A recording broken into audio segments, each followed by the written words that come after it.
Good afternoon from Brussels. Welcome to this webinar on Torrefaction organized by IBTC, the International Biomass Torrefaction Council, and ETIP Bioenergy, the European Technology and Innovation Platform, with the support of MUSIC Project. My name is Cristina Calderon. I'm the General Manager of IBTC, and today I'm accompanied by Michael Wild, President of IBTC, to moderate this event titled Torrefaction, Opportune Time for Development. We have now 60 participants, and I'm sure that some others will join along the session. So before moving into the content, I would like to mention just a few practical details. The webinar today is intended to last for 1 hour and a half with some presentations and panel discussions as well. Please notice that the webinar is being recorded and will be uploaded very soon in YouTube, and the presentations will be sent by email to all the participants in the coming days. By default, you are all muted, and I will kindly ask you to remain like this along the session to avoid any background noise. We are 60 people, so you can imagine.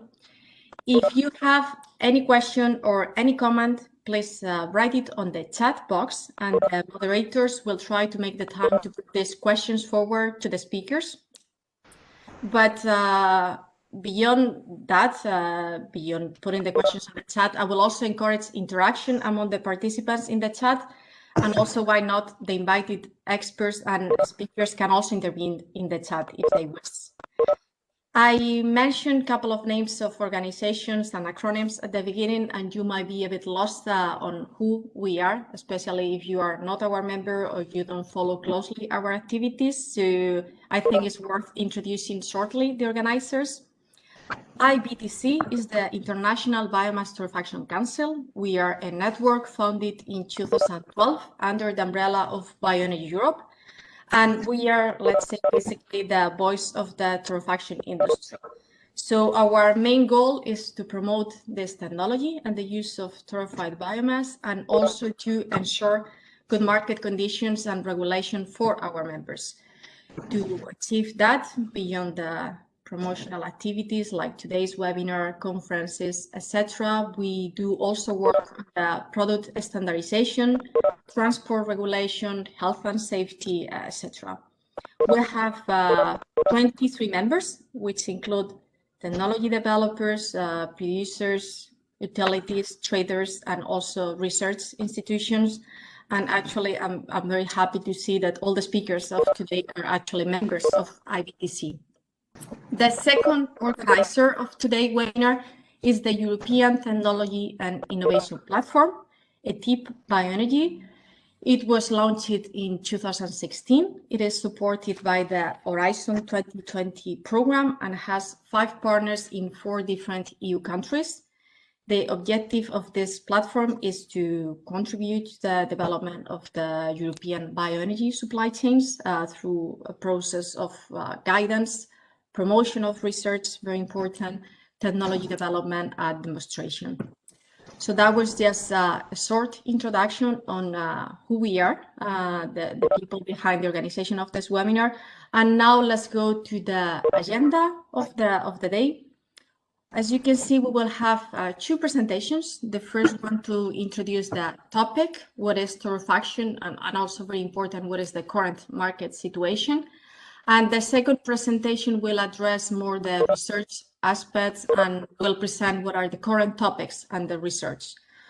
Following each of the presentations, we will have 2 panel debates with market players to discuss about the different technological approaches on the first one and about the project development on the second one. So a very informative program, we hope, full of up-to-date information and with a lot of experts around the table to discuss about the current role of torrefaction, but also the future. When we titled today's event, Torrefaction, Opportune Time for Development, it's not just a slogan that we choose, but we really mean it. I think that by now there is no doubt that renewables are the future and will be the fastest growing energy sources in the next decades. Even in the last year, with the the crisis caused by the pandemic, and despite the current economic uncertainties, the International Energy Agency, for instance, reported that investors' appetite for renewables remains very high. And sometimes maybe we don't have so much publicity or I don't know, as other renewables, but the truth is bioenergy is currently the most important renewable energy source by far in terms of final energy production.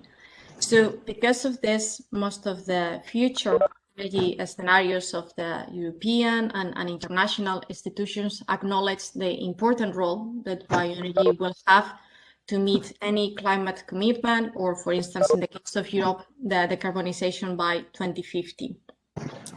But it is true that very often also these institutions and these energy scenarios also stress the fact that we need to pay attention on how to use our resources. At the end of the day, biomass is limited, so they advise to enlarge the portfolio of biomass types to other kind of residues, wood waste, organic waste, etc., and also to improve logistics.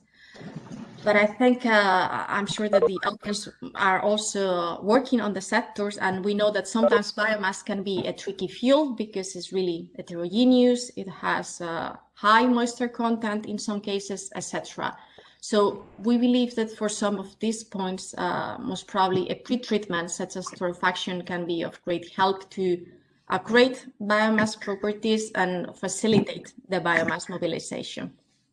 So, well, we hope that today's presentations and discussions will provide some insights to our participants on what is torrefaction and how we can contribute to lowering the dependence on fossil fuels.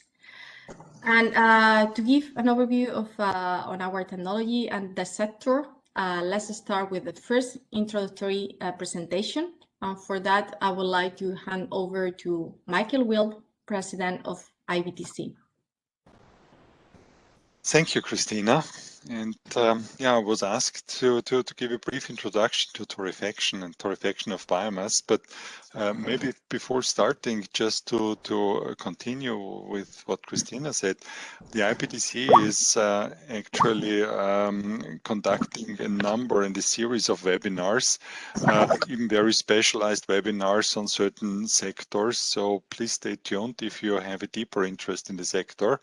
Today we'll be looking more general and the opportunities, but yeah, steel sector applications, cement industry applications, or also agricultural byproducts, torrefaction will be the topics of further seminars and webinars. Will I get now the presentation and the handling of the presentation, Christina, or will somebody else run the slides? Yes, I made you the presenter, Michael, so you can share your screen if you'd like to.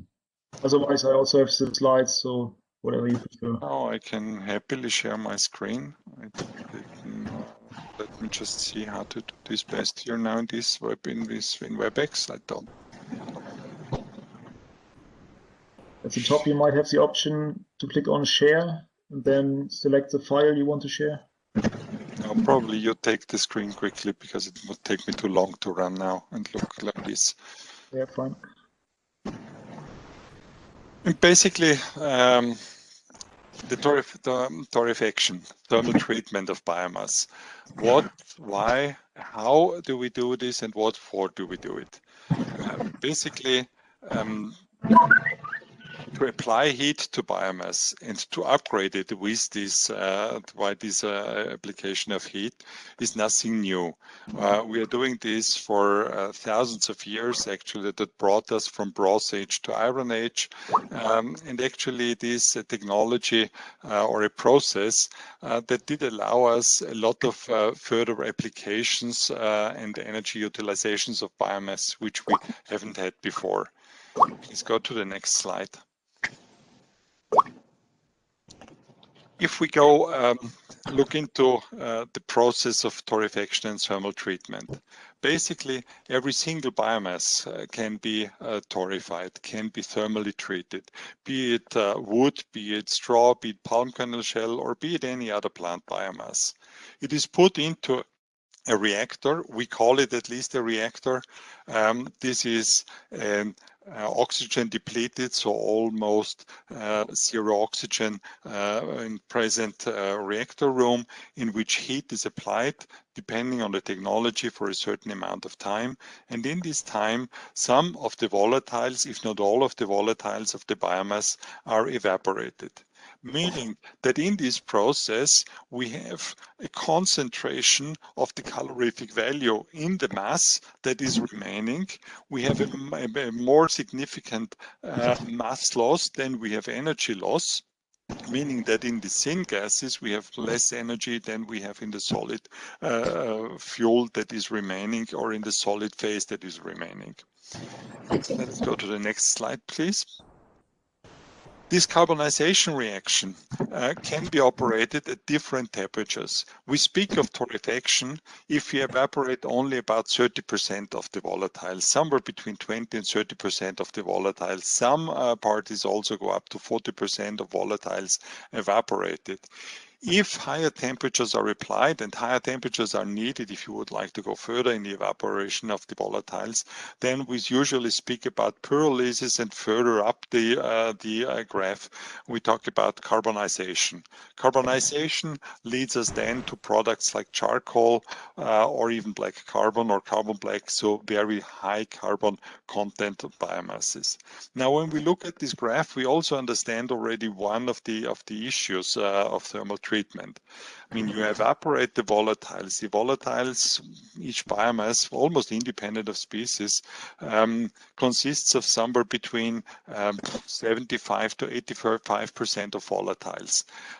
The rest is carbon and minerals. Now, the solids, so the carbon and the minerals, they are concentrating, meaning that in the final product of any thermal treatment process, any carbonization process, the percentage of minerals, so of ash forming elements, is much bigger than it is in the beginning and in the original feedstock. Next slide, please. When we look now into the advantages of torrefaction, one advantage is really striking out: the big flexibility concerning the feedstock. As said, literally every biomass, every solid plant can be torrefied and can be carbonized, meaning that by homogenization through the thermal treatment and through evaporation of parts of the chlorine, parts of the sulfur, if any, in the biomass, and parts of the mercury, even some biomasses which originally were not qualifying as fuel or as a process input material, by after torrefaction are qualified for all these applications. Meaning that by torrefaction, you're not only improving the quality of the product, but you're also opening up literally the catchment area for feedstocks, which could, not necessarily must, but could also contribute to a significant reduction in feedstock costs. And feedstock costs are simply the highest costs in the whole process chain. Also, positive side effects is that the sustainability of, for instance, agricultural byproducts is by far not so much under jeopardy as, for instance, woody biomass. Next slide, please.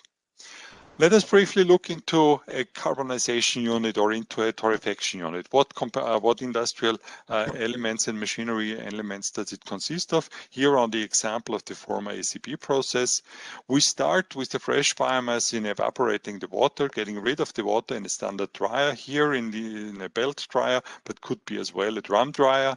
Then the critical part, the reactor, the torrefaction reactor, is in the line. After the torrefaction reactor, the solid phase, so the biocoal, is first cooled, then milled, and then densified. Densified in certain shapes. We will discuss this a little bit later. Densification is almost a must if you would like to trade the biomass and if you want to store and transport torrefied biomass. If you go to the next slide, we see already that the critical part and the additional part in respect to, for instance, a whitewood pellet plant, the torrefaction reactor, could consist of different machinery elements, so different reactors. We see, for instance, drum reactors is the one which is in the corner, in the core of the slide, but there are also drum dryers and calciners of different shapes and different forms. Sometimes they're even microwave supplemented. We have auger screw type reactors. Very often they are heated with thermal oil. Vibrating belt reactors, multiple hearth reactors, pressurized and non-pressurized moving bed reactors, and last but not least, cyclone reactors, which are also becoming quite popular.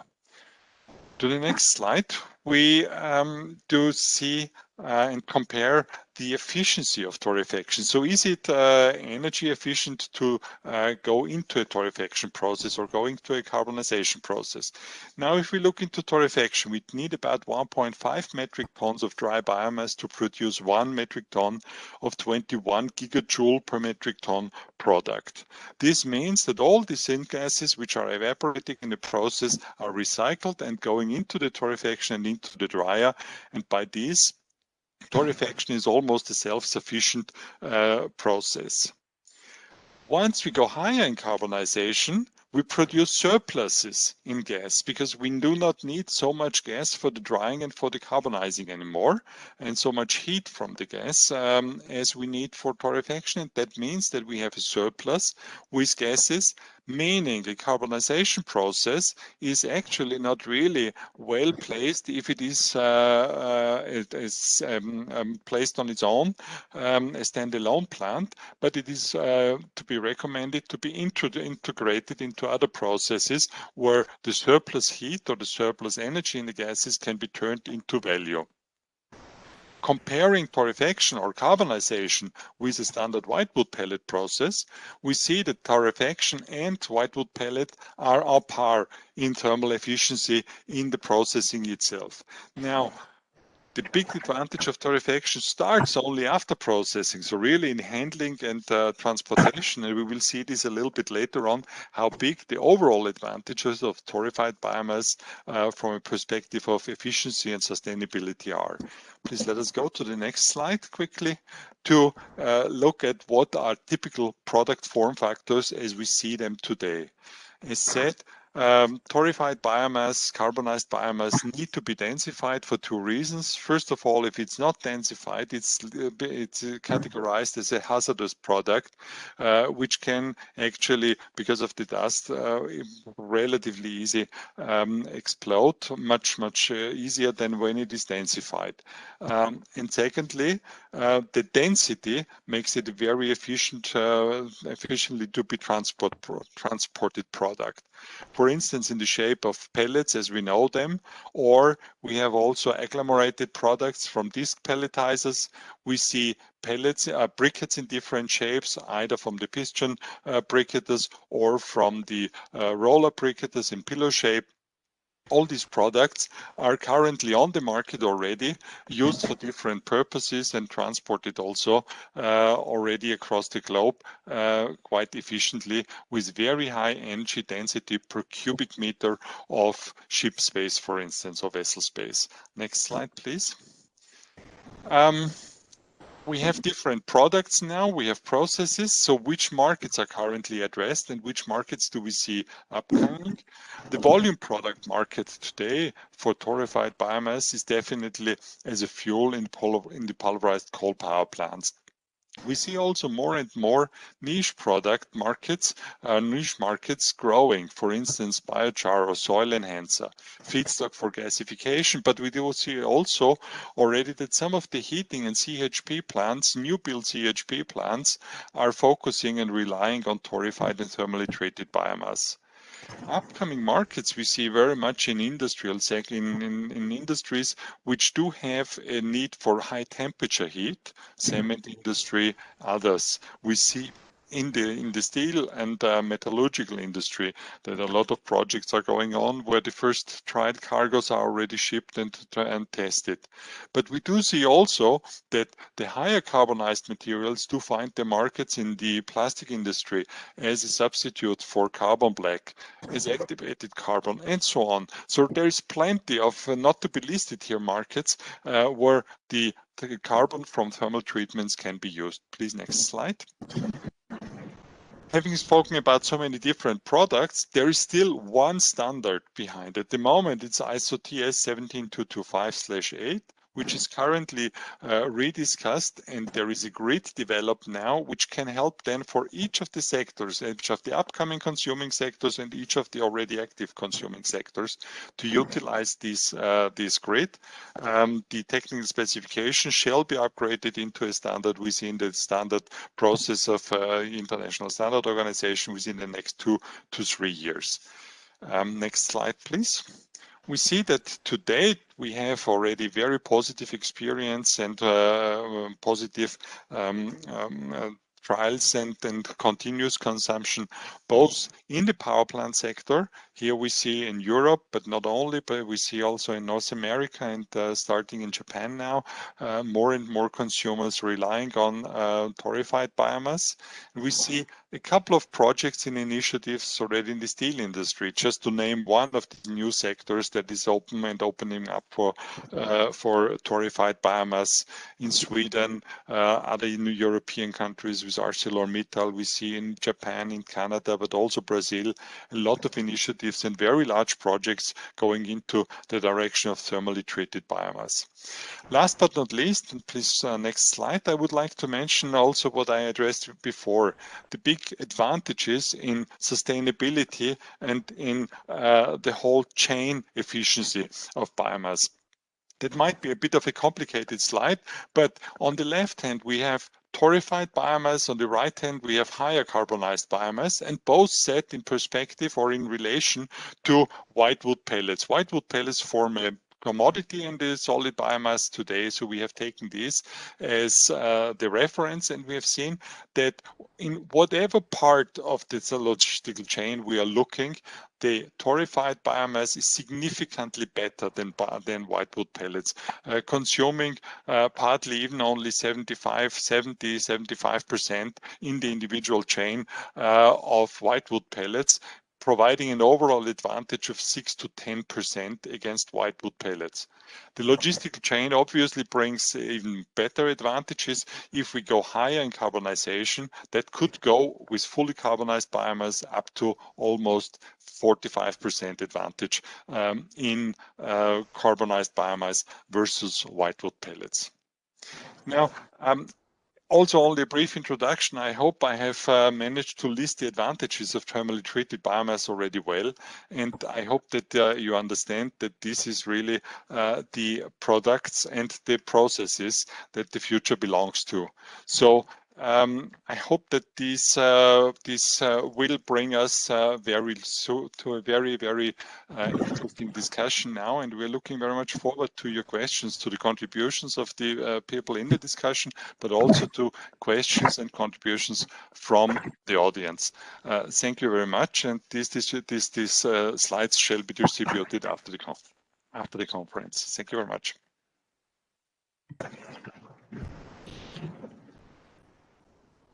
Thank you, Michael. Perfectly on time. I do not see any question on the chat, so then I hope that everything was extremely clear. But in any case, we are not quite so many participants, and the intention of this webinar is to address any question that you have on our sector. That's why we also invite a lot of market players, and we'll have this introductory presentation. So please do not hesitate to write a question on the chat, or we can even go ahead and try that you unmute yourself and you raise your questions aloud. I maybe have a question myself then Michael, to use this 1 minute that we have in front. So I think that in the past, but still nowadays, I find that sometimes there is a lot of confusion when it's coming to the exact definition of torrefaction. Is it the heating process between 250 and 350, I think you mentioned in your presentation, or we can go even higher? So where do we set the limit? Do you think that is very important to set this line in temperature between the torrefaction, carbonization, and pyrolysis? Do you think that this is important, or at the end it's about the final product that the customer will need?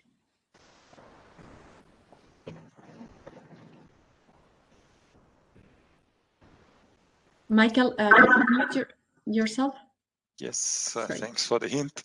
My personal opinion is that we shouldn't stick too much to the individual names of processes or to terminology.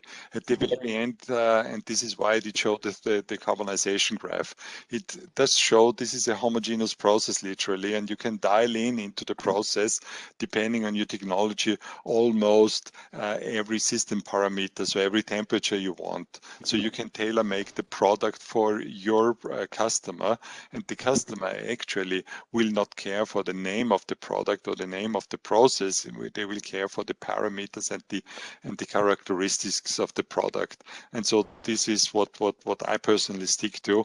I have tried to describe a little bit what generally seen as torrefaction, as pyrolysis, and as carbonization.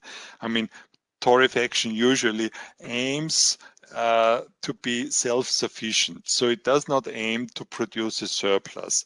So therefore, it sticks with about 30%, 35% devolatilization, and that is something which I think we form a common understanding about.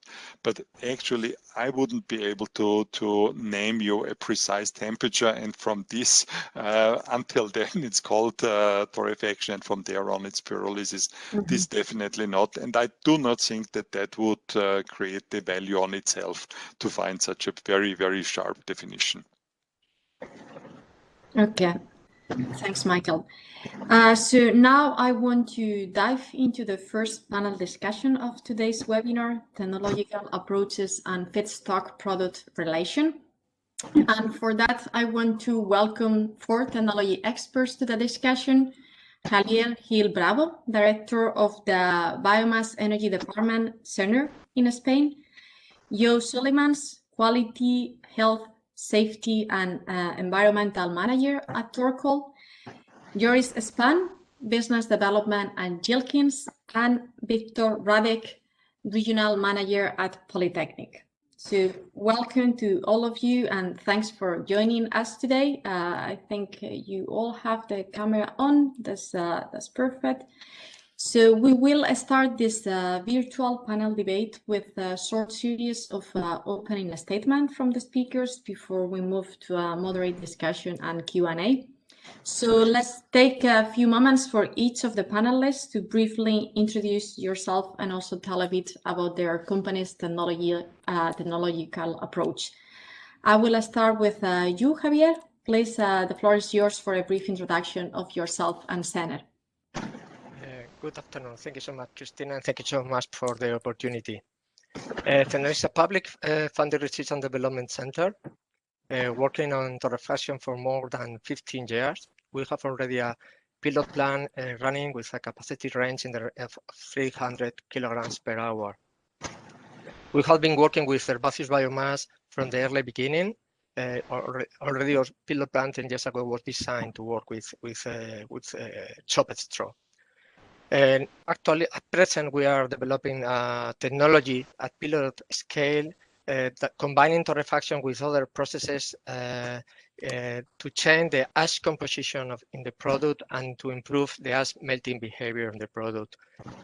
Pilot test has been already done successfully, and the cost estimation is very promising. Next steps for us is to start product testing with end users and in boilers. Thank you so much. Thank you, Javier. Let me turn now to Joe to present Torcol. Okay, hello, my name is Jos Luijsmans. I'm working for Torcol Technology already for 13 years. That was nearly from the beginning of the start of Torcol Technology. In 2010, we built a demo factory in Belgium, which has a capacity of about 4 tons per hour output. And we have the possibility to produce 2 kinds of products. That's powder, that's one. And the other one is pellets. Pellets, we have only a limited production capacity. For powder, we have the possibility to produce up to 4 tons in an hour. the last 2 years, we are more and more convinced that we have to be able to process biomass containing waste streams, because we see more and more that there is some objection from the public for using nice wood for this kind of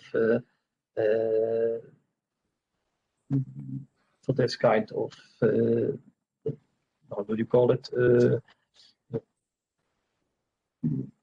methods of products. We are a member of the Torero project, so our technology is now also at ArcelorMittal. They are building a Torrefaction unit based on our technology, and that should be starting up in 2022.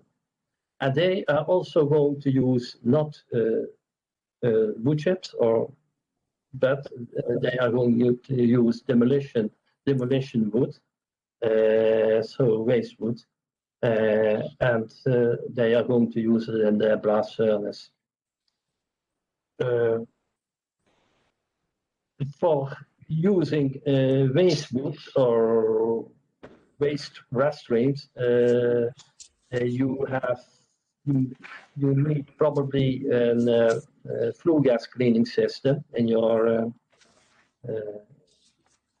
production system, because the chlorine and the sulfur they'll get into your tar gases and will come into the flue gases, and that's not allowed to emit them to the open air without having a flue gas cleaning system. So at this moment we are busy with building a flue gas cleaning system, and that will be ready as far as now known next month. So then it will be starting up this flue gas cleaning system. So that's how the situation looks like at Torco Technology. Thank you. Very interesting, the Torero project. I hope we have some time later on to talk about this. Doris Span, the floor is yours to present Yilkins technology. Thank you, Christina, for this opportunity to introduce Yilkins. Yilkins develops and manufactures fully integrated and balanced solutions for both drying and torrefaction of a wide range of feedstock. What we are doing is the complete value chain from drying of, for instance, high value foodstuff up to including upgrading of low value residues with torrefaction. Our plants are skid-based, that results in a small footprint, so easy to be planned also in existing white wood pellet plants to upgrade them to torrefied materials. Plants are scalable, which makes them suitable for both small and large scale projects. We do use our swirling fluidized bed principle in our reactors, both for drying and also for torrefaction. Same principle, other temperatures, and this way, we are can produce or make torrefied material. Our first commercial plant is built in Portugal at Viterra Fuels in Folongo. There we were responsible for the torrefaction part. Drying and pre-treatment was done by Viterra cells. The plant is commissioned and being started up, and the scale up is being done recently. And that's the phase where the project is in at the moment. So that's a short, brief introduction of Yilkins, I think. Thank you, Joris. And now let me turn now to the last speaker for the introduction, and that's Victor Radic from Polytechnic. Thank you, Christina. Thank you for this opportunity. Well, Polytechnic is an Austrian company, and as the name says, biomass energy, we are a combustion expert. So that's how we got started in 1965 by combusting different types of biomass. So that's our core business. We produce mostly boilers for heating, process heat, and all the way to combined heat and power.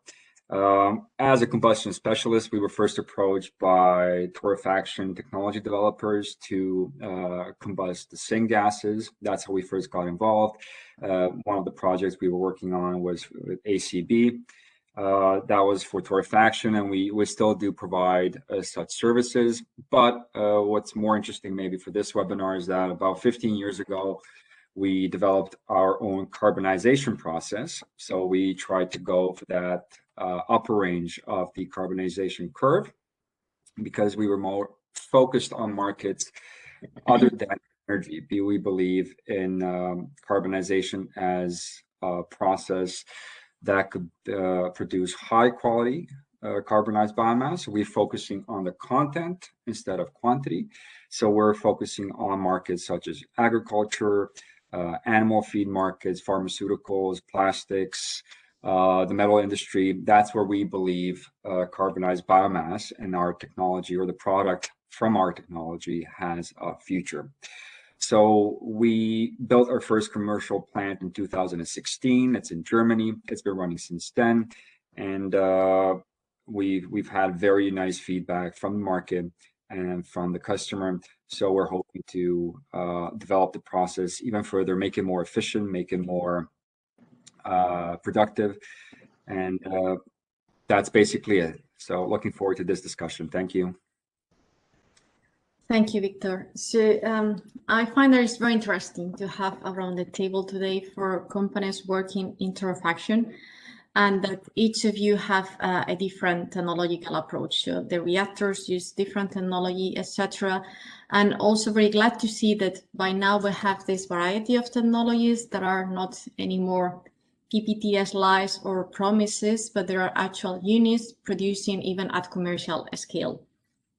But I'm pretty sure that some of our listeners are still wondering, okay, different technologies, but which one is the best? And maybe that's fair, because probably during years there has been this race and fierce competition to prove which one of the available technologies will be the best and ultimately will succeed. But by now, I have the feeling that we have arrived to a much calmer and constructive period where different technologies can offer maybe a case-by-case solution. But I would like to know the views of the technology developers on these aspects, and maybe we're gonna start with you, Victor. So you're gonna start commenting on that. Do you think that on the long run, all these technological approaches can and should actually coexist in the market to offer a case-by-case solution?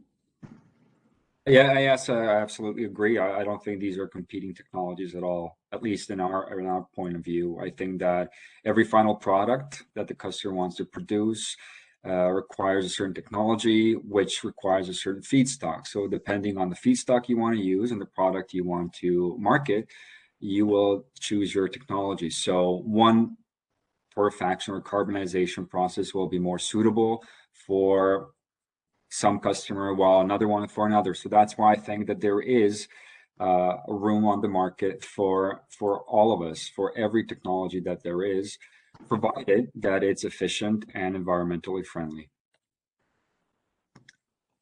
Thank you, Victor. I turn now to Joris for the same question, and I would like to know maybe which, on your opinion, are the most important factors that the project developers should consider to select one technology or the other?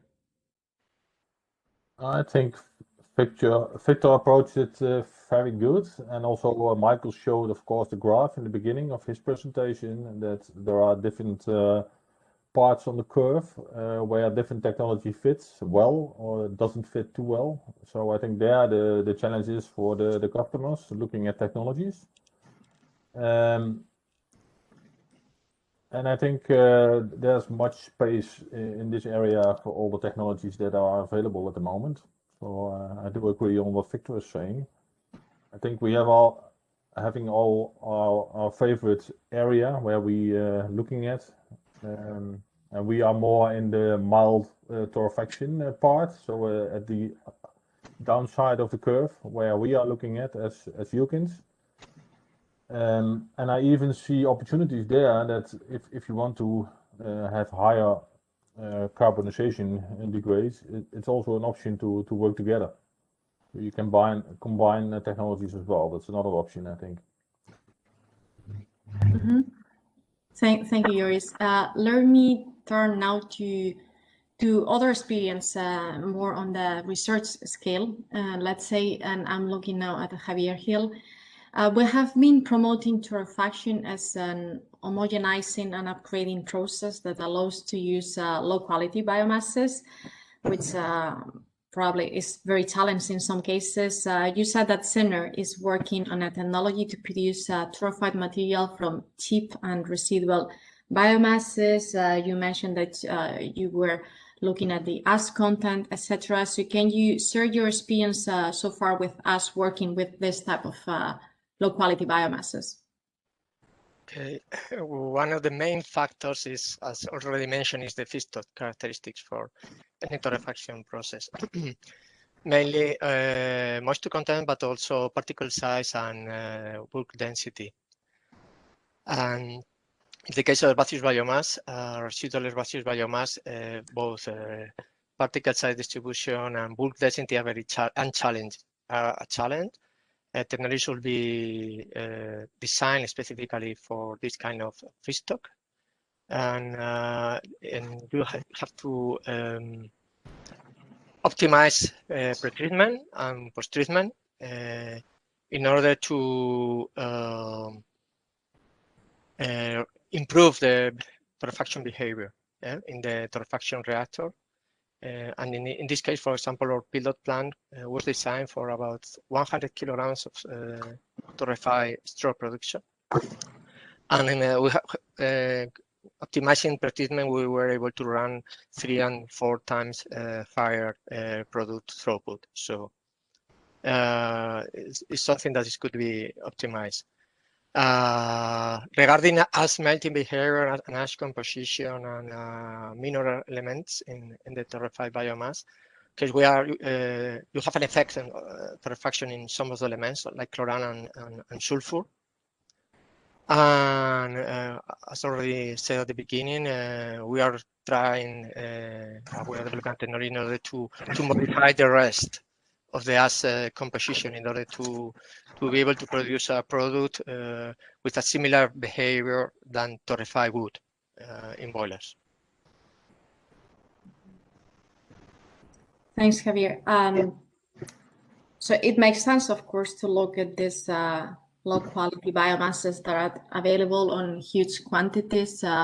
We know, for instance, that in Europe we have this commitment to have 0 carbon emissions or net carbon emissions by 2050, and one of the sectors where we believe that biomass can play definitely a role is the decarbonization of industrial sectors with high energy demand, and I think that's also the focus of some center research.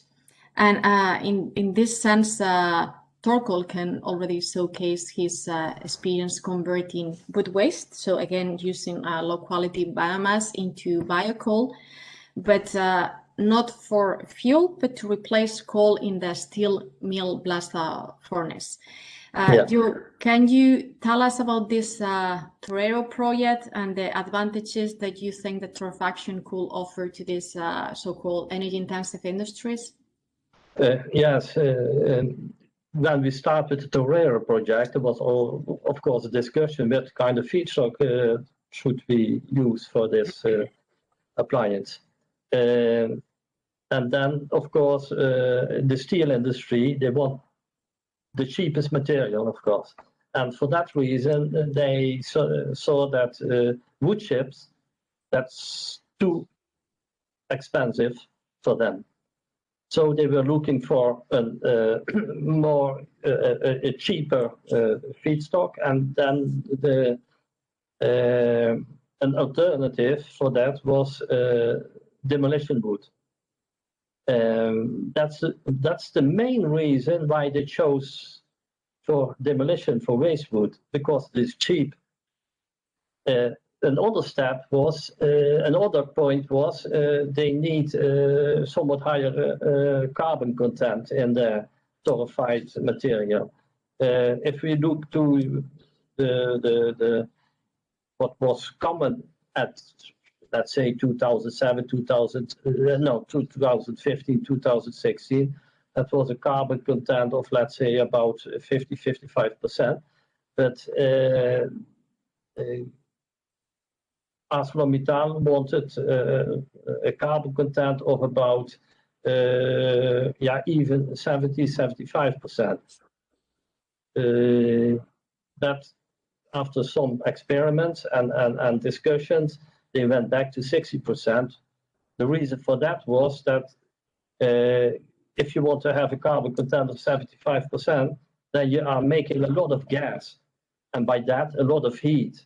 And ArcelorMittal was not interested in heat, so that's the reason why they make a kind of compromise between with this carbon content, and they went back to, let's say, 60% carbon content, which is still rather high if I look to what was at that time normal for torrefied material.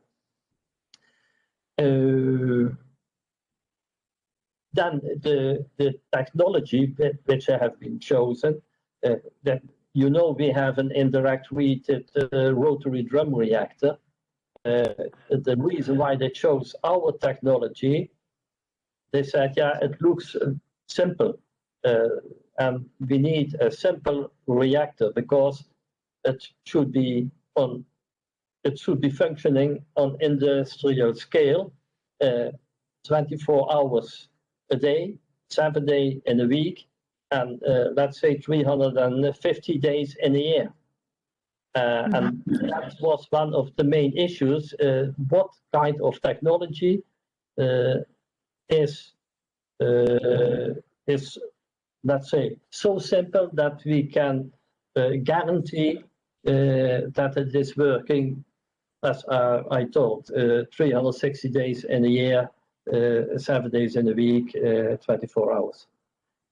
That was the reason they told us that they have been chosen for our technology. So the feedstock is clear, it is cheap, the technology should be very simple, and the carbon content should be as high as possible, but not too high, because then you are making too much gas and heat by that, which they don't need. Okay, so again, let's say I have some echo. Okay, now it's working. So again, I think we arrived to the same conclusion that we mentioned at the beginning. It's a case-by-case selection of the technology, and probably there are two key factors. So one is the feedstock that you have. The second one is the final product and the use that you will give to this final product. And in your case, for instance, in the case of Torero project, you also mentioned the technology has to run for a lot of hours, so it's better if it's something simple, let's say.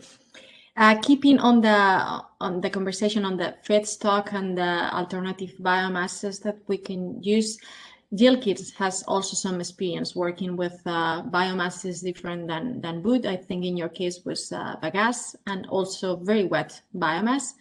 So, Joris, can we confirm that Torrefaction improved considerably the characteristics of this feedstock? And maybe you can share your experience with the audience.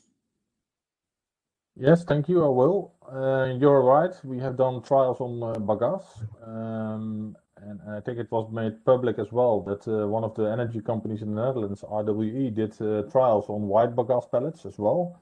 Successfully, they could mix it with wood pellets. So also these companies, these bigger energy companies, are looking to alternative fuels. If the subsidy scheme, as it is in the Europe, will be away, and they still have to fulfill their carbon challenges, as you mentioned in the beginning, Christina. They have to go down to at least zero fossil fuel use in 2030. For that, we also did trials and made torrefied bagasse pellets. And there the characteristics really changed of the material. One of the most important factors there is the chlorine. In all kind of herbaceous species, you have a lot of chlorine in the material. So that has to be taken out. It was a combination of a good pre-treatment, so washing, and there the efficient drying of us was very useful to not use that much of energy to get all the water out again. So in this combination, we could use that technology we have in combination with Torfection to get the chlorine down and made an industrial pellet for filling to the European standards, I2. And in that way, I think it's what Michael in the beginning said. Torfection opens also the opportunities to use lower grade materials, residues, agricultural residues, to make finally a product that also can be used to make energy. Thank you, Joris. I saw finally some questions coming from the audience. So the first one is, do you think that co-firing torrefied biomass in coal-fired power could fit as an energy transition mechanism? They do not see to whom they address, but I will address myself maybe this question to Victor, just because I know that the focus of Polytechnic is mainly on the use of carbonized product for other purposes rather than the energy production. So maybe you can explain why you choose these markets, and if you still think that torrefied biomass has a future in this replacement of coal-fired power plants for the energy transition. Thanks, Christina. Could you repeat the first half of the question? I apologize. So they are asking if coal-firing torrefied biomass in coal-fired power plants could fit as an energy transition mechanism. Well, certainly if we consider biomass as a carbon neutral product, I mean, if it's thermally treated as torrefied pellets or torrefied biomass or used as biomass in its natural form, it certainly, I think, is the most viable and most available fuel for the transition. And maybe, Victor, you can explain a bit or elaborate on which are these other markets in which you are working for the use of torrefied biomass, and why do you think that it has also, that it makes sense to use torrefied biomass for these other markets?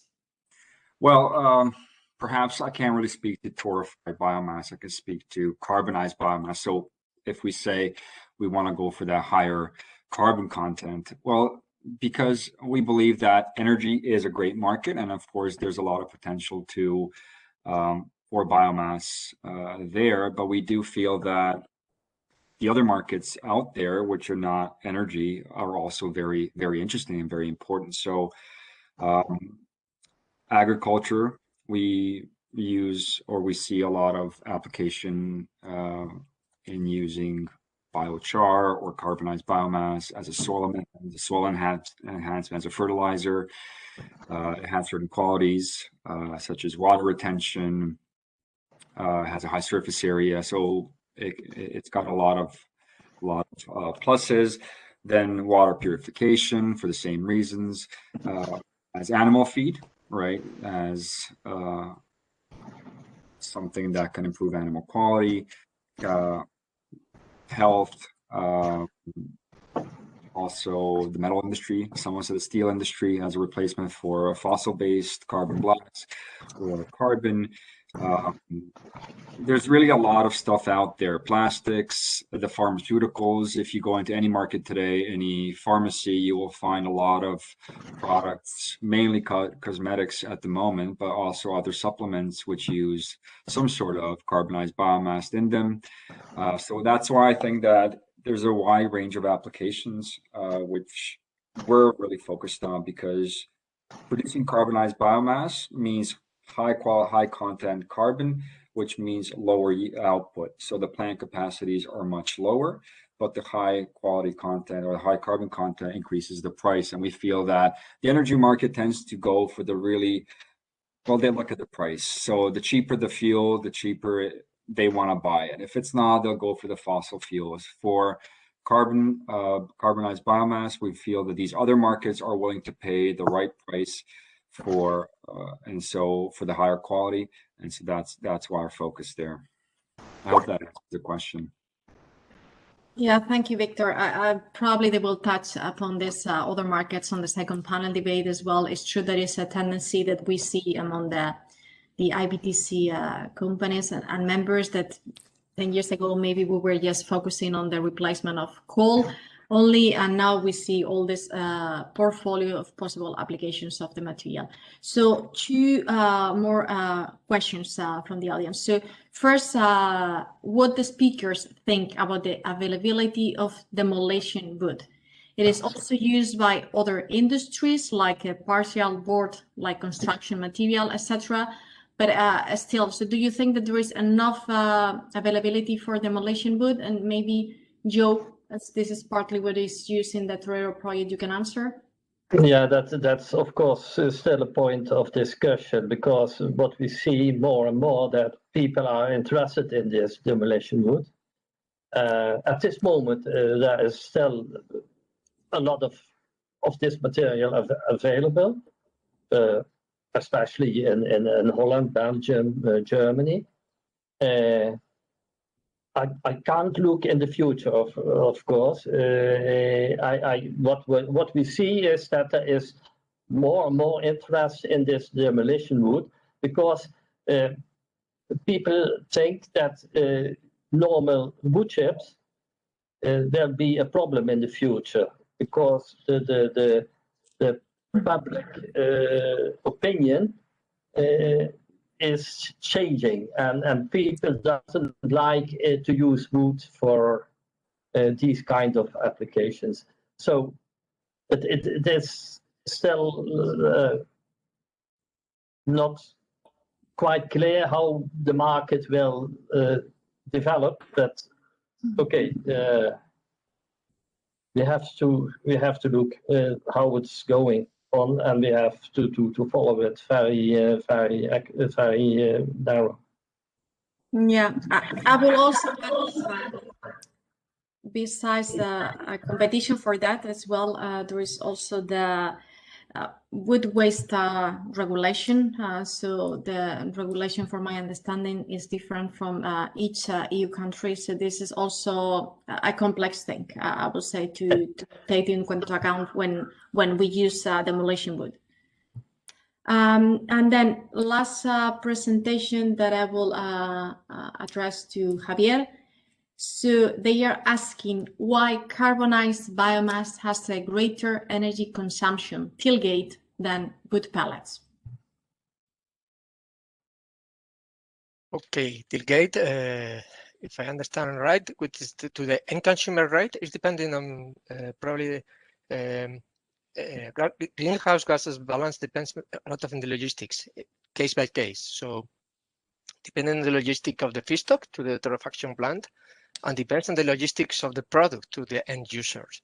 And we have to account the whole value chain, including also combustion in the end user. So when logistics takes have a big influence, the torrefied biomass has a much higher energy content and energy density, that is up to 25 higher, and it means you will have 25% less greenhouse gases emissions in the logistics of the product.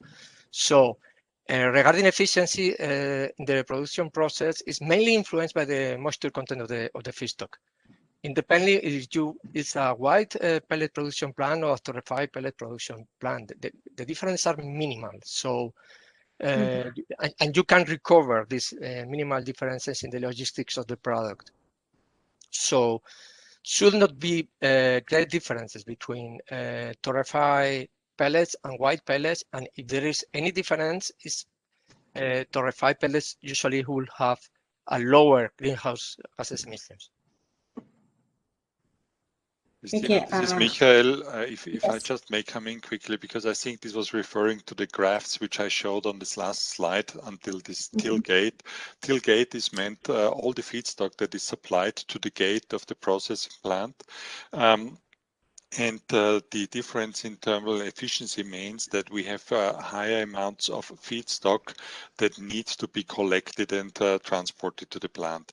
While there is a very small difference in thermal efficiency between whitewood pellets and torrefied pellets, so this is almost identical, we see that when we look only at the thermal efficiency with higher carbonization, we have to bring a significantly higher volume of feedstock to the processing plant, meaning also a significantly higher volume of water we are transporting, and therefore we have the higher the carbonization is, the more kind of a disadvantage in this link of the chain, which is made up with a lot of advantages in the other links of the chain, leading to in the balance to very significant advantages of carbonized, torrefied and high carbonized biomass. Sorry for intervening. And we have to take into account that the comparison should be made in energy basis, not in mass basis. Okay, carbon dioxide emissions are measured per megajoule or megajoule of product, low heating value.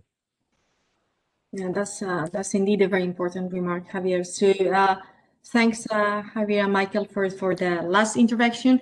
I think we are reaching the end of this first roundtable discussion.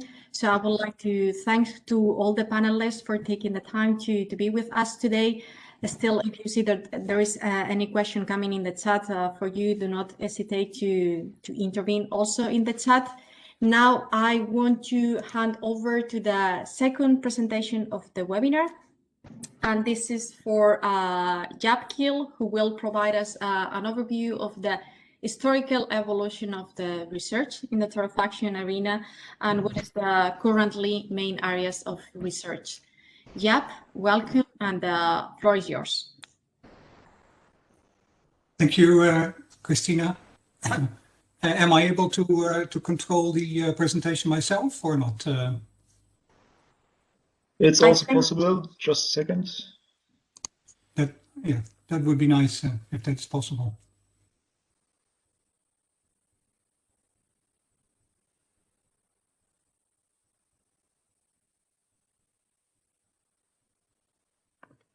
Give me a second. Sorry.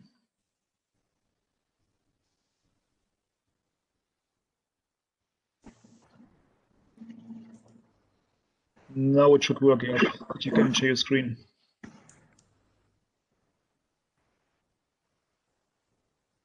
Can you see my screen? Yeah. Yes, it works.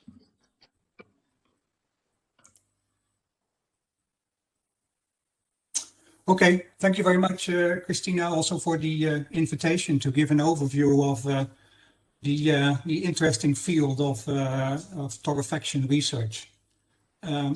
I would like to to start with that the torrefaction research always has been very much in support of technology development and market introduction of torrefaction technology.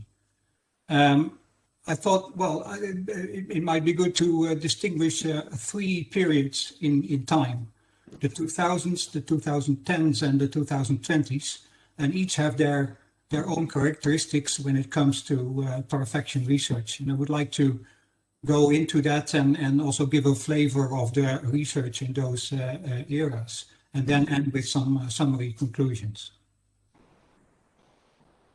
Well, first in the 2000s, basically there was a renewed interest into torrefaction. The idea was not new, was around there already for a longer time, but driven by the incentives to reduce the costs of biomass co-firing, people started looking at torrefaction. And so basically the idea was give biomass coal-like properties, so make it look like coal, and then coal-fired power plants could relatively easy deal with that new feedstock. The idea was also to convert biomass into high-quality bioenergy carriers, which would allow to decouple the supply of biomass and the demand, both in time, place, and scale. Torrefaction had the promise of facilitating handling, transport, and storage, also the grindability at the coal-fired power plants, and also to enable a smooth combustion and minimize derating of the boiler. So torrefaction research at that time was very much focused first on the torrefaction itself, fundamentals, reactor and process design, modeling, and later on also on the pelleting and the optimization of product properties. So to give a flavor of that, well, first, what is torrefaction? Michael Wild already gave an impression of that. So you have the original biomass, which has quite some problematic properties when it comes to biomass co-firing. It's tenacious and fibrous, hydrophilic, which makes it biodegradable. It's heterogeneous, and through torrefaction you already improve quite some properties, and by combining that with densification, you get a real high quality bioenergy carrier with a high density. So that's the basic idea. And when you look at the physical chemical changes that occur during torrefaction, then basically it is a mild temperature treatment. What you see is when you look at lignocellulosic biomass, that the hemicellulose part largely decomposes, the cellulose depolymerizes, and the lignin shows some rearrangement and also some devolatilization. That leads in terms of what you could say the so-called van Gravelen diagram, that you see a reduction in the hydrogen over carbon ratio as well as the oxygen over carbon ratio. So basically it's a mild carbonization. At the top right corner you have the green spots of the biomass. The lower left is coal, and when you do torrefaction, then basically you see a biomass going from downward toward coal, and if you do a mild torrefaction, and then you end up with something that looks like peat. But in the beginning, what people typically did was to look at the influence of temperature and residence time in the torrefaction, and that could be done either via thermogravimetric analysis. So let's say at small scale, looking at weight loss and also at reaction heat, but also at somewhat larger scale in fixed bed reactors, which allow gas analysis in more detail, and also allow the production of torrefied samples for further assessment and further tests. Well, here you see the results of a typical test done at ECN at that time. And you see gas composition, you see a mass and energy yield. And what's typical here is that you can achieve quite high energy yields, which means that most of the energy remains in the solid product. Well, you can do that, of course, in a well-structured way, and then express the impact of torrefaction in terms of severity indices, like is done here in a recent study, which gives a nice overview of that. Also, an important topic at that time was is the reaction, is it ectothermic or endothermic? Well, especially for larger particles, it was seen that there is the net energy generation in the process, which makes that good temperature control is important in torrefaction processes. And with these kind of small-scale experiments, that was elucidated. As said, not only people looked into torrefaction, but also into densification. It started with single pellet tests, but they give a limited insight. The basic idea is that you have to do trial and error at scale, and that requires larger amounts of torrefied material. Focus was very much on pelleting, although also briquetting was considered. And it appeared that you can produce good quality pellets without additional binder. However, in general, the operating window is quite limited. and the pelleting performance strongly depends on the biomass feedstock, and you need a case-by-case tuning. Already quite soon it became also clear that, and also Michael addressed that the risks attached to torrefaction are also there. For instance, in terms of dust explosions. These are well-known, this is a well-known risk when you look at whitewood pellets, so non-torrefied woody biomass, but also with torrefaction, you have to take this into consideration. Torrefaction reduces the risks of dust explosion, especially when the quality of the pellets is high. Still, it should be considered, and also many end users require small tests to get a good impression of the dust explosion risks. Well, in general, torrefaction severity is the key. So at what temperature and in residence time should you do the torrefaction process? And that determines all the properties. And well, where lies the optimum? We had heard in the discussion already that may depend on different applications. And so a lot of research is focused on that. Where should you be in this range of torrefaction severity?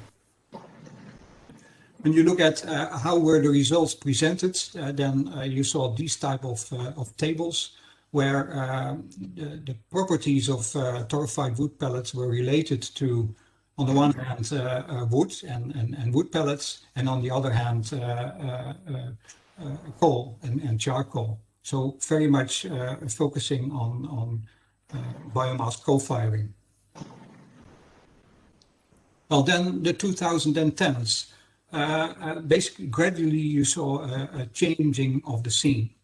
It appeared that biomass co-firing might not be the ideal launching market.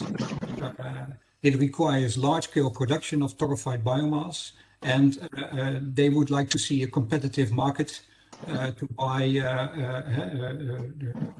large batches of torrefied biomass at competitive prices.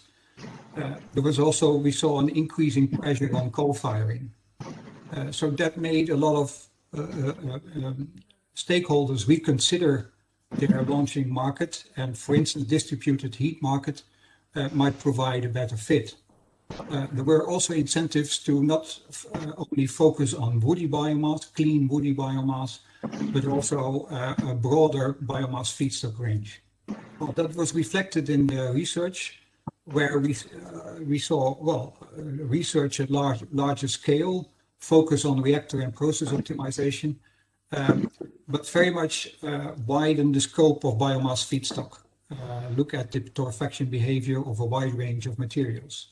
Standardization was started up, as well as registration, and also other technology options were considered to overcome the limitations of torrefaction. I will show a little bit on that as well.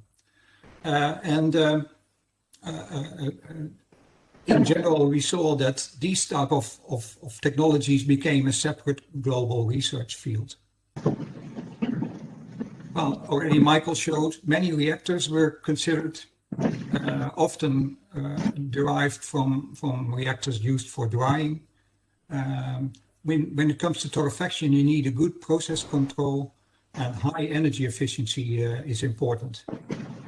And all the developers focus very much on that. In general, what is key then is heat integration. Not only with respect to the torrefaction itself, but also with respect to the pre-drying, which requires most of the heat. And so you need these kind of process integrations, and optimization was, a lot of optimization work was done.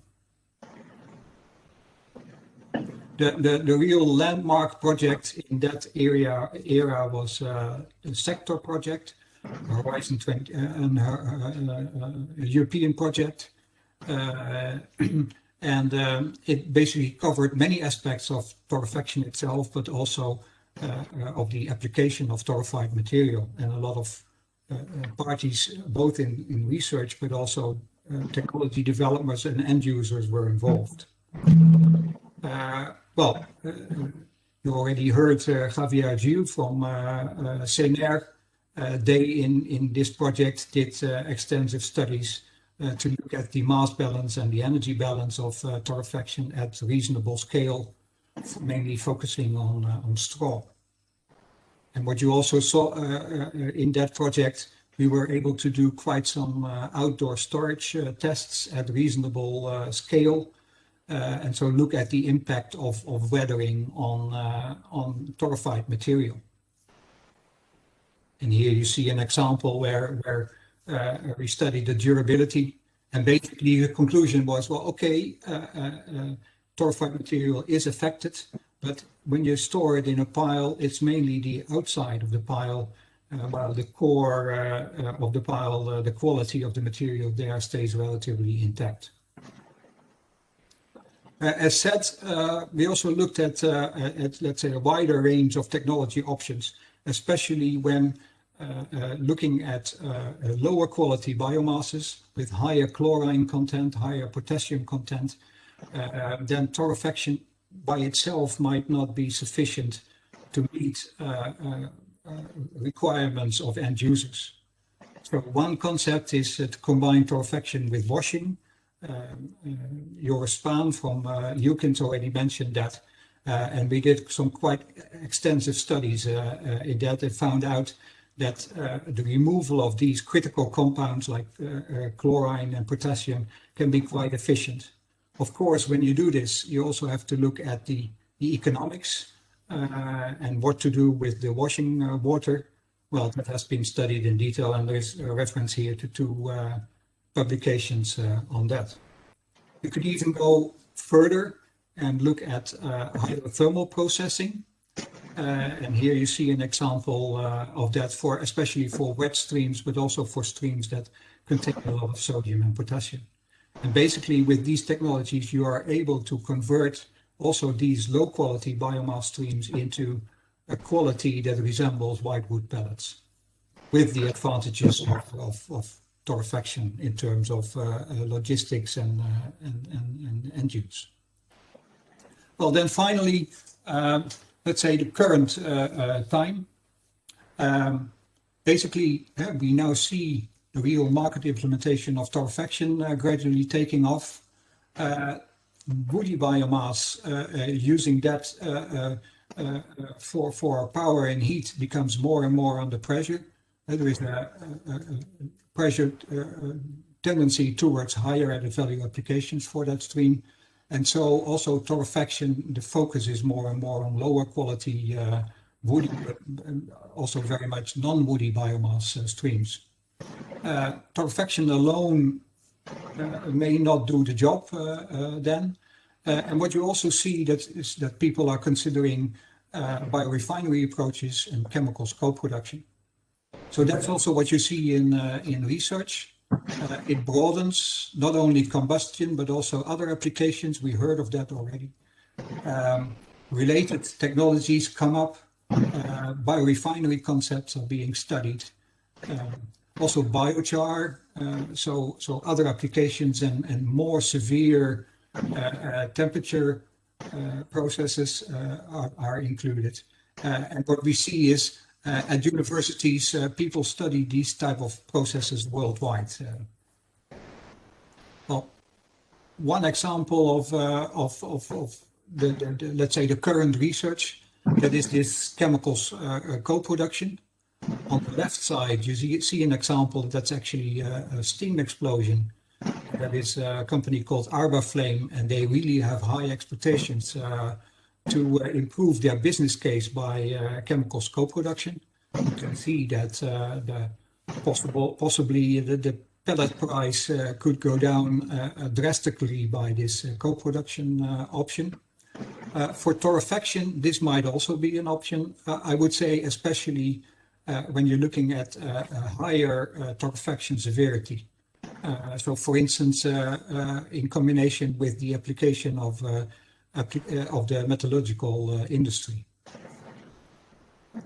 Well, this just a very brief to get an idea of what are people studying at the moment, what are research topics.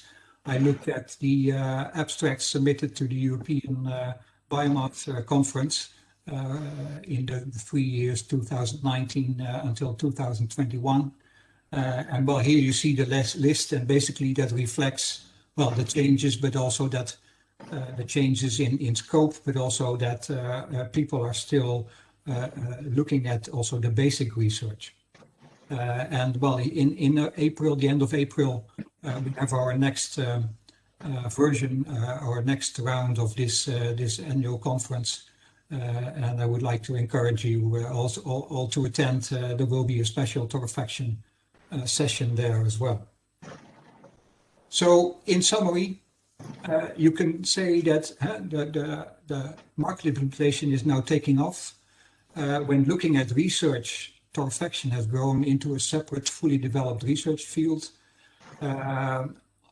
Worldwide, people are looking into Torrefaction as a thermochemical conversion technology.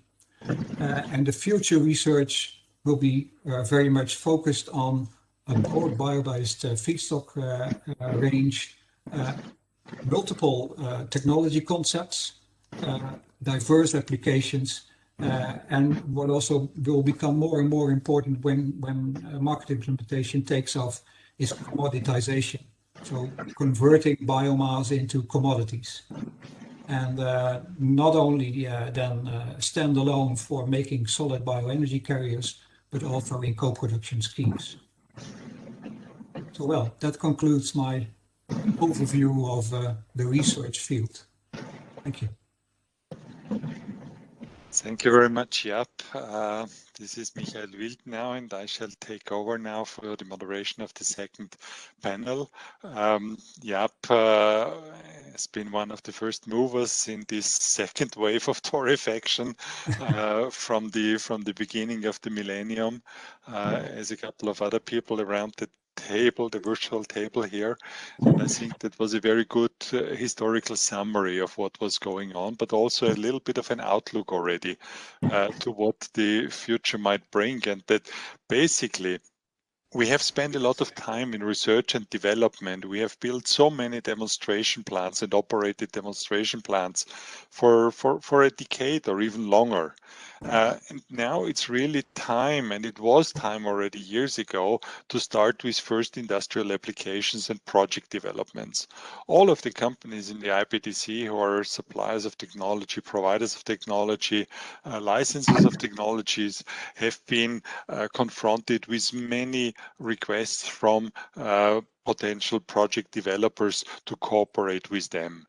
And I think plenty of the projects which potentially had been presented by project developers really did not create a good basis for a good project and for project development. And so I think this second panel now also a little bit on the time jeopardy, because the first panel was did so much overrun. This second panel now should address the topic of which critical parameters should be met that a project can really be developed and later on implemented successfully. And for this panel, I have the honor of welcoming Ivan Guy from Eric's Energy in Canada, Bart de Vries of CEG in the Netherlands, James Menel of National Carbon in the United States, and Wolfgang Moser of Nextful, Austria and Sweden. And before going into the questions in the panel, I would be happy to hand over briefly to the participants in the panel to introduce themselves and their companies, basically also their business model quickly, so we understand who you are and whom you're representing. And maybe we can start with Ivan to just briefly introduce yourself, and please keep your time limited as we are already a little bit late. Thank you, Michael. Good day, everyone, and thank you for inviting me today. Eric's Energy is a world leader climate solutions provider helping companies in their journey towards achieving net zero emissions. Rex started R&D on Torrefaction in 2010 and is a spin-off of its parent company. AREC's production plant, commissioned in 2016, is still the first and only industrial-scale biocarbon plant in operation in Canada today. Our plant currently operates 5 days a week, 24 hours a day, to fulfill a contract with a U.S. customer. The company is currently developing a large-scale biochar production plant in Canada with a global European industrial group. AREX is also developing 4 biocoal production plants to supply the US, European, and Asian markets with renewable energy. We talked a lot about different technologies today, but maybe 2 key advantages to understand about our technology. The first one is that we can use a variety of feedstock. We talked about sawdust, bark, shavings, wood chips, but what makes AREX technology very different is the fact that regardless of the form of the feedstock, we reduce the biomass to a particle size equivalent to sawdust prior to entering our system. Why is that? Well, our torrefaction technology is based on a cyclonic reactor. So imagine a cyclone consisting of a cylinder and a conic shape at its base, where the biomass particles are fed from the top and hot gases are injected from the bottom. So while the biomass particles spiral down the reactor, they are in direct contact with the hot gases, therefore ensuring a complete torrefaction of each particle, thus providing a very homogeneous end product with very low dust. So I guess the second advantage is that our process is fully automated and very simple to operate. We only need 2 people to operate a 35,000 ton plant, a 35,000 ton a year plant. So thank you, Michael.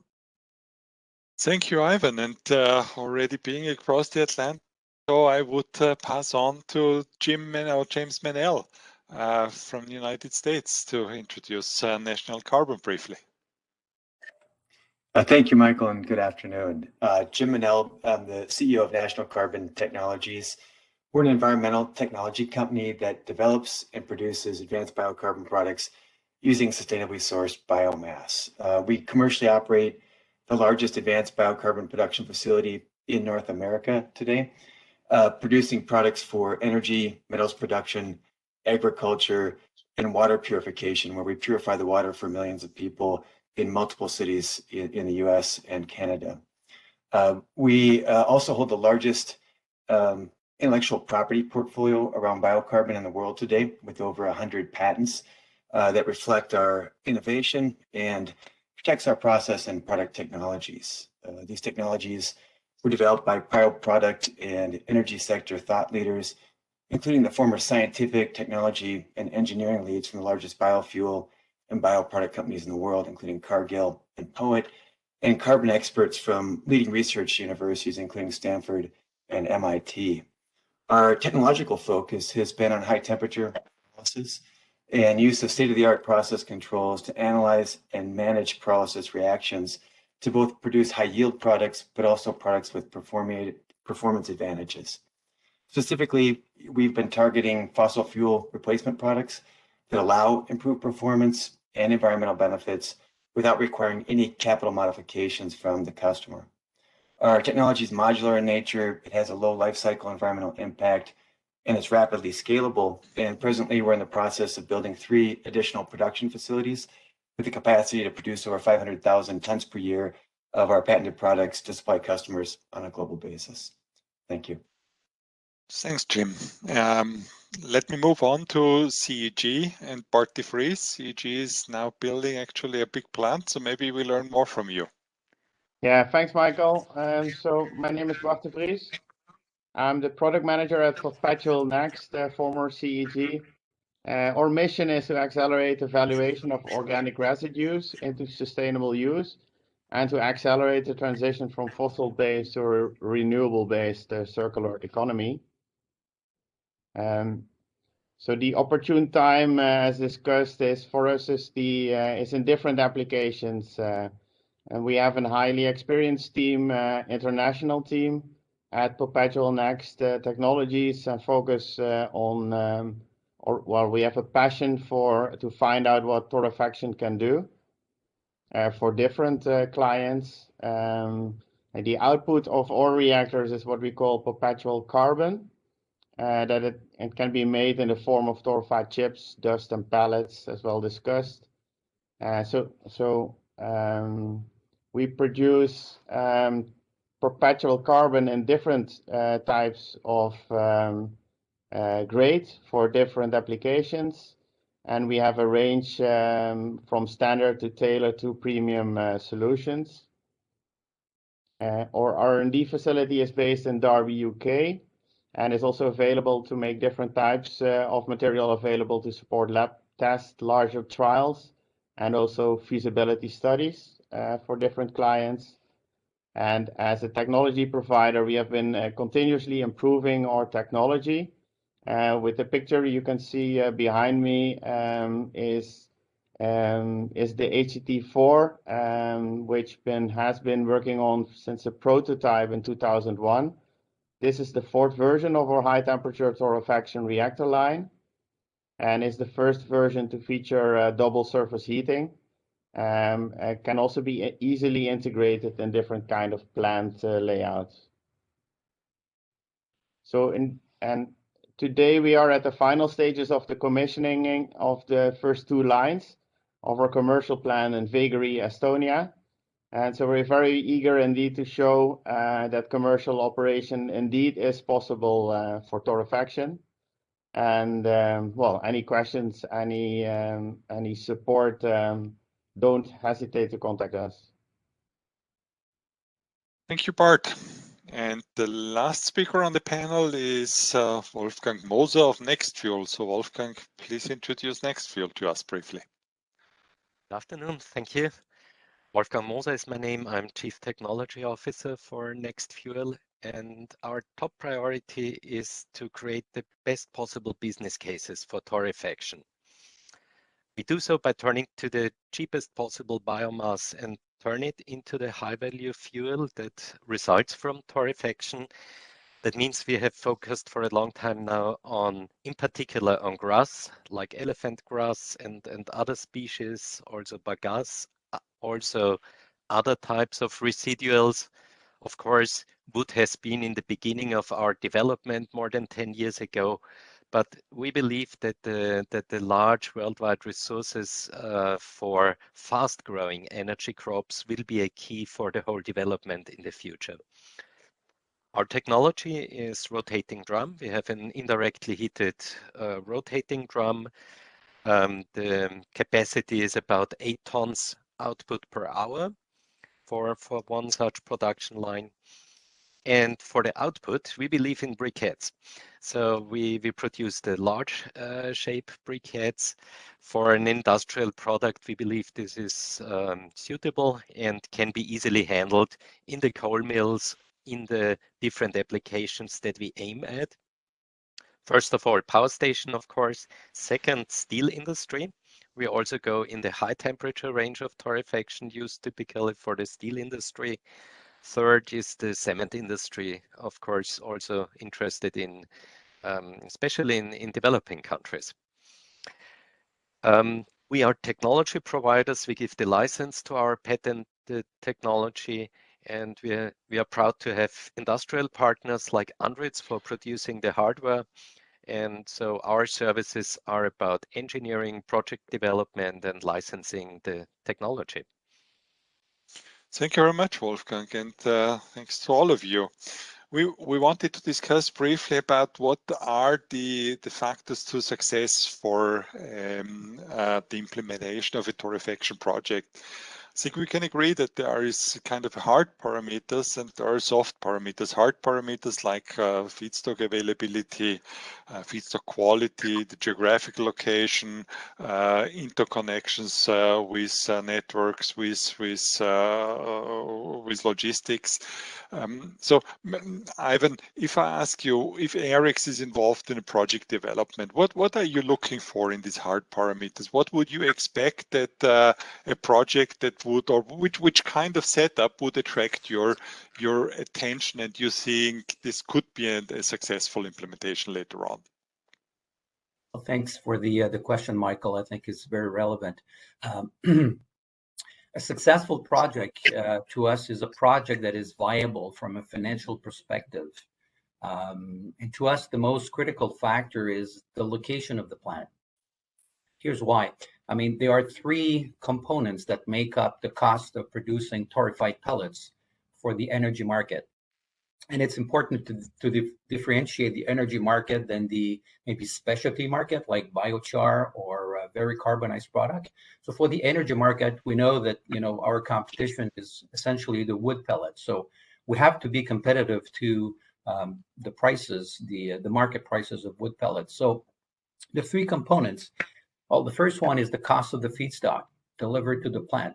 The second cost is the cost of converting the raw biomass into torrefied pellets.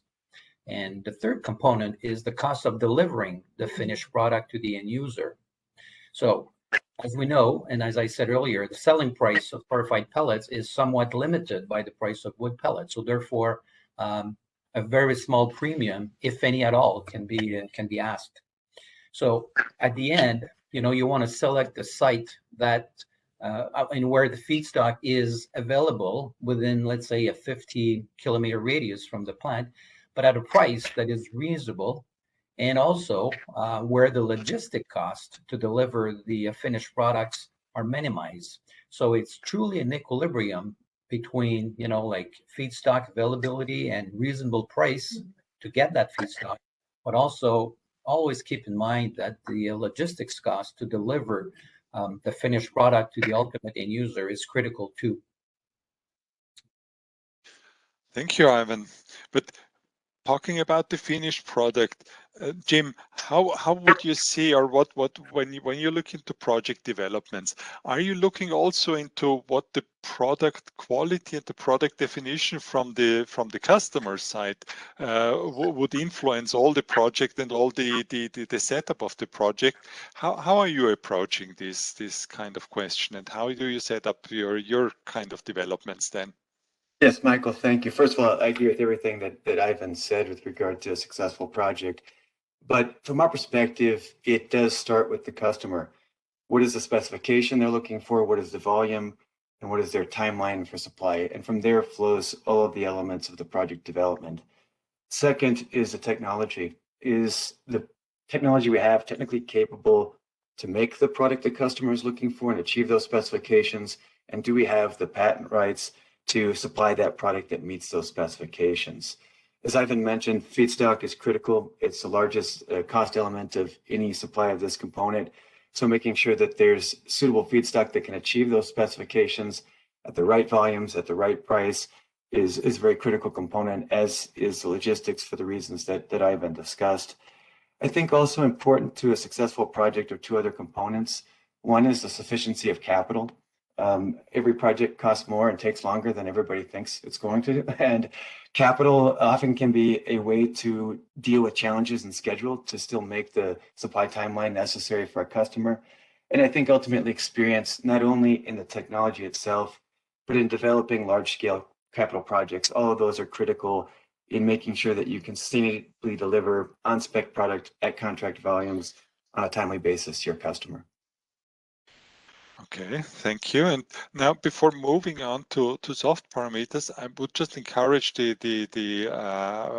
auditor, the audience also to put forward some questions to our people on the panel. Also, we are a little bit over time already. If you have interest in certain questions, please just put them forward into the chat box.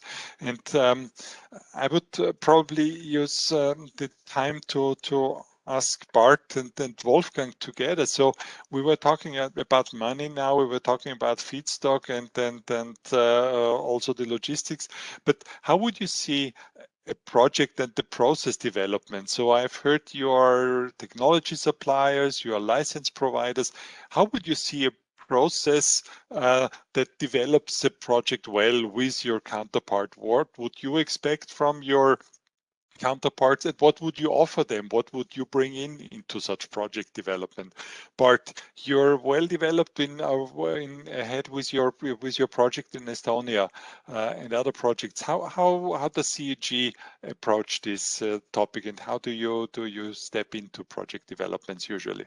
Yeah, so typically, if we are at the stage that we have looked into different types of carbon range and different materials and selected the specification that meets the requirements, we get to the stage with customers to fully understand what it takes to have a successful trial, and also to prepare the in-feed to their process of the torrefied material, and support them with establishing that process, as well as just the basic equipment for doing that, and integrating as well the sourcing of the feedstock and the availability of the feedstock, and also completing financial feasibility and giving support of that financial feasibility studies as well.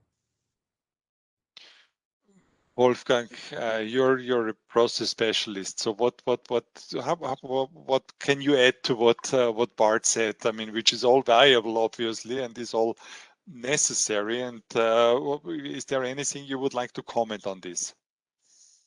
I think building a factory really is a dialogue, and it requires a lot of dialogue. First of all, you need to build trust in the basic solution. Can the partners involved really do the job? Okay. But then when it comes to engineering, when it comes to really developing the solutions, we have seen so fantastic little twists that really depend on dialogue, adding a little storage place here, adding a little element there, doing something. And this can only go on if you have a fully competent dialogue, of course, based on all the hard facts, on all the data, on all the financials required. But it's a really moving targets in the beginning, and you can catch them and bind them into a specific solution for the customer when everybody is engaged in a true and good dialogue. Thank you very much. We have no questions, or at least I do not see any questions from the audience coming in the chat box. Hence, I take the liberty and go on with asking you. I mean, considering now what I have heard from you, there are two questions that pop up for me. I mean, first of all, we know whenever we build something somewhere, there are always authorities, and authorities usually have a certain tendency, at least from the project developer's point of view, to block things and to create barriers. So what is your experience here? Maybe this is different in North America than it is in Europe.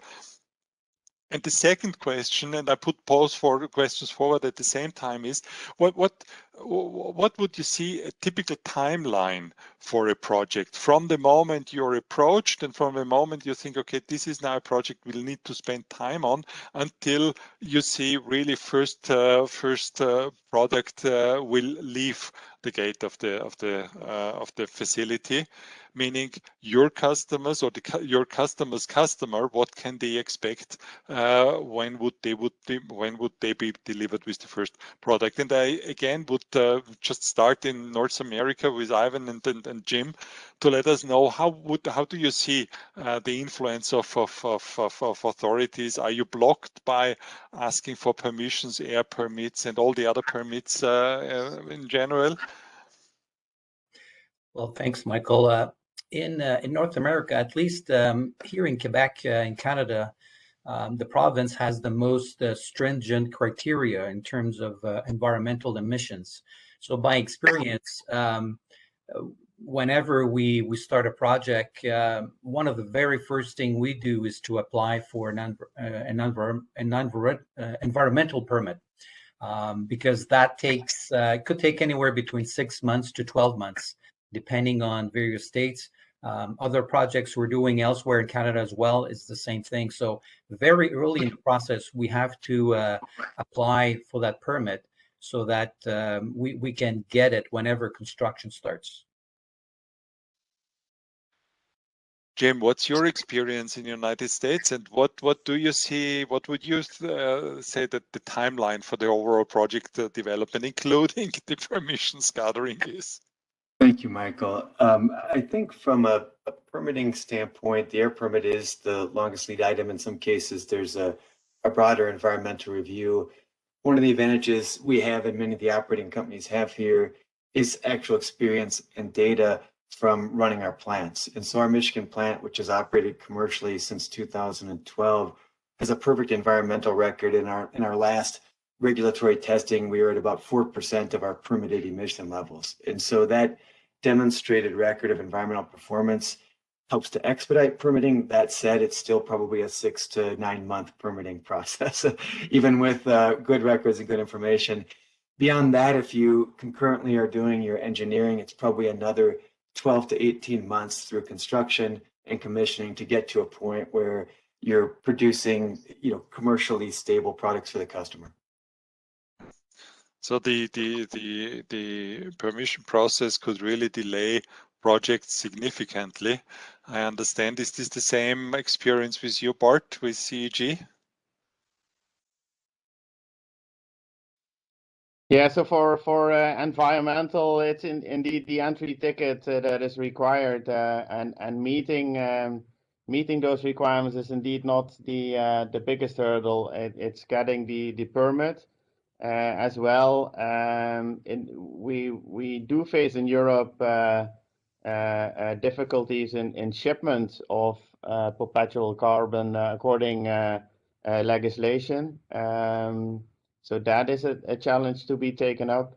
And typically projects on our side is also 12 to 14 months, depending on type of customer and also their focus on such a project, because most of the time our customers are really focused to keep their business going with the installed processes available.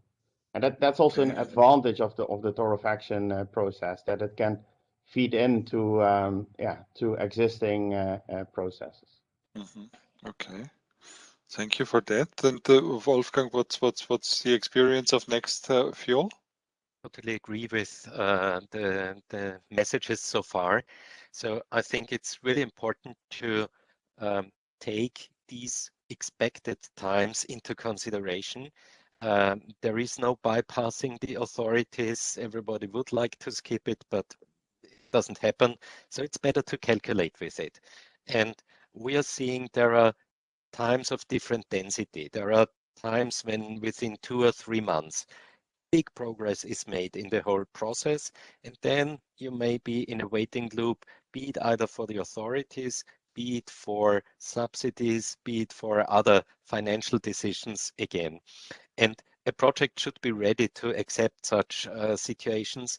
And when everybody is prepared and can deal and manage with it, then it's not seen like a delay of something, but it's a matter of fact that there is a certain rhythm in moving forward in such a progress. Yes, take it seriously.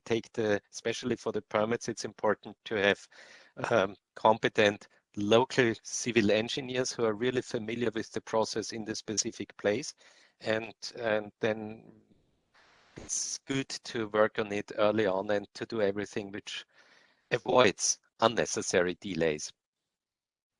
So basically what I hear is torrefaction and carbonization plants are standard industrial plants with all the usual difficulties and issues, and you simply have not to expect that any miracles are happening when you implement such a project. It is a proven technology, by now almost a standard technology, and you can calculate with the usual timelines for industrial projects of that size.